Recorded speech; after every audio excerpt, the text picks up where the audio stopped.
Bonsoir chers tous, cette vidéo afin de montrer comment créer notre première application dans ClickSense.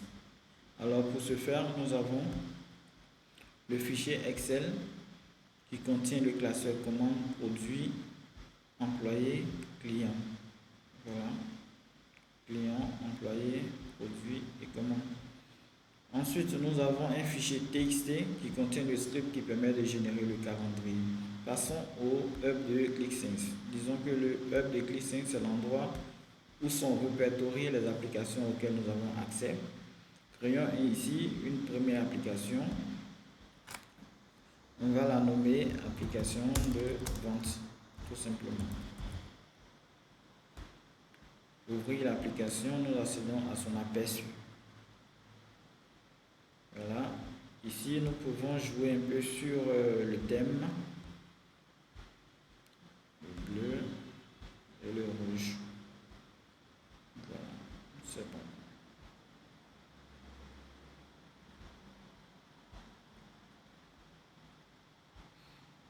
Parfait. Nous avons deux options pour charger nos fichiers. La première option utilise un assistant, tandis que la deuxième option utilise un script. Utilisons l'éditeur. Voilà, à gauche, nous avons le panneau de sections. Nous allons créer deux sections, à savoir données et calendrier.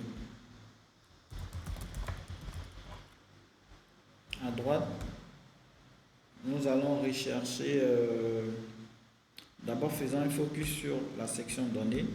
Ensuite, à droite, nous recherchons notre connexion. Voilà, log. Ensuite, le fichier concerné pour charger les différents classeurs. Voilà, client, employé, produit, commande.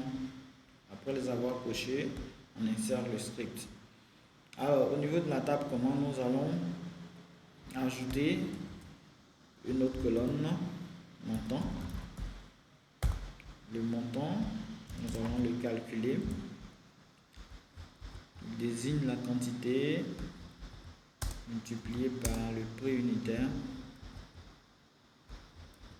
Voilà, on met tout en parenthèse. Le tout multiplié par 1 moins la remise.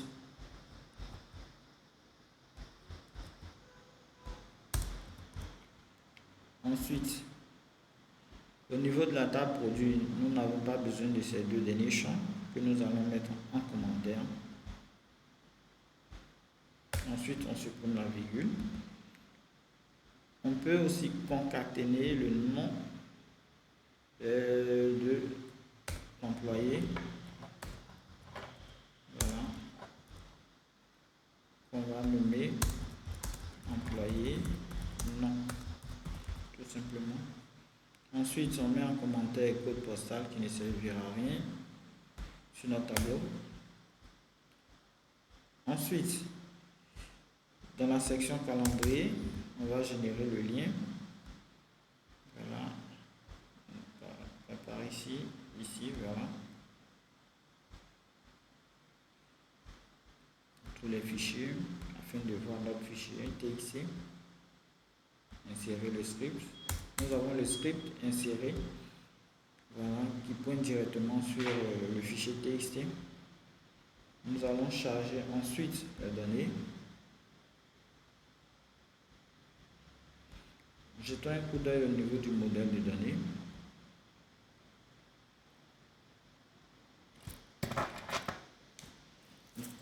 Voilà notre modèle de données. Nous obtenons un chemin en étoile. C'est parfait. Voici le contenu de la table commande.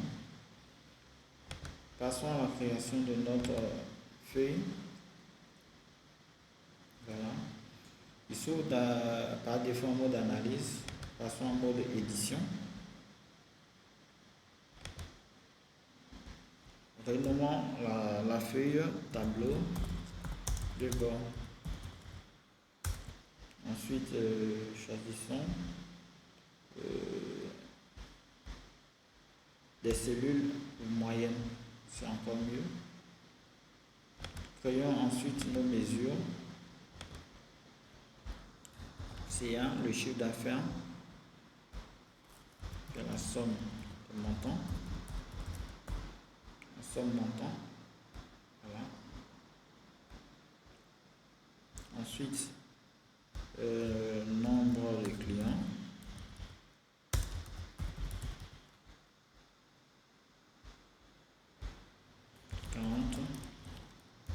Distinct client ID.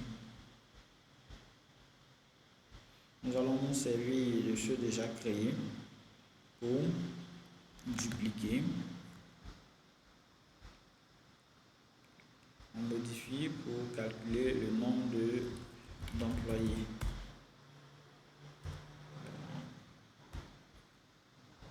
Plutôt employé ID. Appliquer. On enregistre ensuite. Nous allons également dupliquer CA pour obtenir le volume de produit. Quantité. Voilà. Somme. Quantité. On enregistre ensuite. Parfait, nous avons nos 4 mesures. Alors au niveau des graphiques, ajoutons en premier lieu le volet filtre. Le volet filtre qui peut contenir l'année, le mois, le trimestre. Voilà, nous allons déplacer pour donner un peu. Voilà. Ensuite, nous allons y ajouter un diagramme en secteur, un graphique en secteur, pardon, où nous allons faire le top 5 des clients.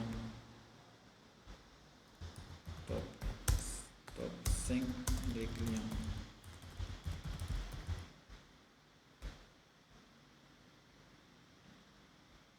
La mesure, le chiffre d'affaires. Nous venons par ici pour fixer sur 5 et décocher, afficher les autres. Parfait.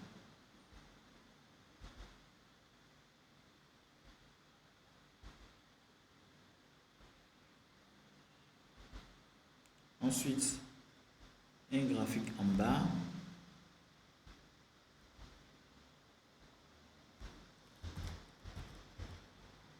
Pour afficher le chiffre d'affaires par pays. CA par pays. Nous allons modifier un petit peu les couleurs par dimension.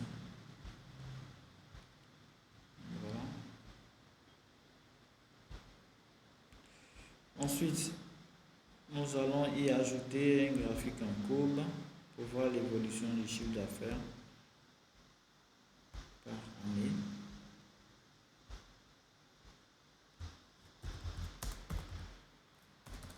Évolution CA. Essayons de prendre un graphique un peu plus compliqué. Un combiné, par exemple. Voilà.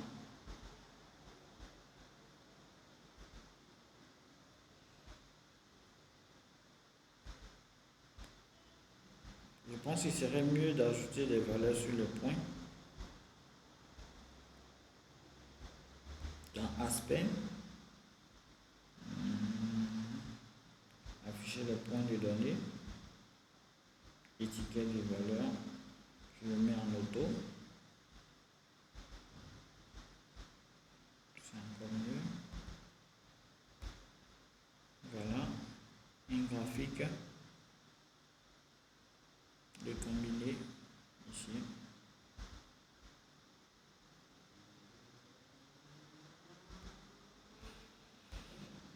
Catégorie, le chiffre d'affaires, et ajoutons-y une deuxième mesure qui est la quantité. Donc CA et quantité produit par catégorie. données. Produit. Voilà. Ajoutons-y 3 KPI.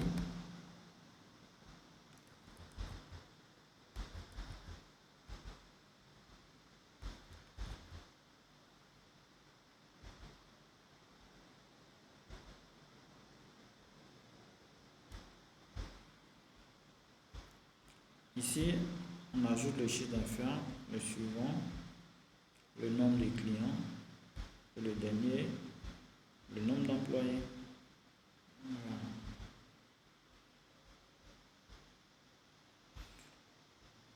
Ainsi, nous avons notre tableau de bord qui est fait. Nous pouvons aller beaucoup plus loin, mais on va se limiter là. Et je pense que ça va vous donner des idées afin de pouvoir faire des interfaces d'analyse beaucoup plus avancées. Voilà. Donc, merci d'avoir suivi ce petit tutoriel.